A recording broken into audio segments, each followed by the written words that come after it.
telah berhasil meyakinkan Tias bahwa Dean akan lebih memilih Tias dibandingkan Hani, sehingga membuat Tias pun semakin lega saat ini. Akhirnya pun Tias luluh kepada Dean dan langsung memeluk dan merangkul Dean dengan penuh rasa cinta bahwa selama ini Tias begitu sangat merindukan Dean. Dan di akhir inilah bahwa Tias dan Dean akan berpelukan dan akan saling mengungkapkan rasa rindu dan cintanya. Tias pun memilih untuk pergi dengan Dean dan tidak akan kembali lagi ke rumah Gino. Sehingga Gino pun saat ini begitu pusing mencari di mana keberadaan Tias saat ini. Sedangkan Tias yang begitu marah kepada Gino karena telah membohongi dirinya, Gino pun tidak akan dapat menemukan Tias lagi. Tias pun memilih pergi dari rumah Gino sehingga Tias malah sampai di pasar malam tanpa disadarinya. Begitu juga dengan Dean, begitu galau saat ini dan memilih pergi ke pasar malam sendirian.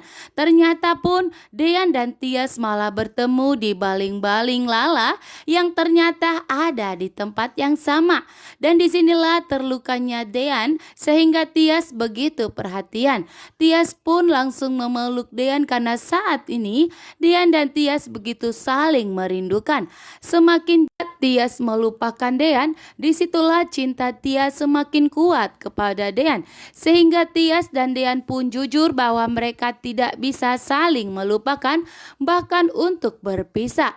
Dean dan Tias pun sudah sepakat untuk kembali menjalani semua masalah yang terjadi saat ini di hadapan Hani. Sehingga Dean pun yakin betul di saat bersama Hani bahwa cinta Dean sudah tidak ada lagi. Justru saat ini Dean merasa hambar saat bersama Hani. Dan setelah bersama Tias, hidup Dean terasa berwarna. Sehingga Dean pun saat ini mengakui di dalam hatinya bahwa Dean sudah sangat mencintai Tias saat ini. Dan setelah bertemu dengan Tias, Dean pun mengungkapkan seluruh isi hatinya kepada Tias. Begitu juga dengan Tias telah mengungkapkan semua isi hatinya.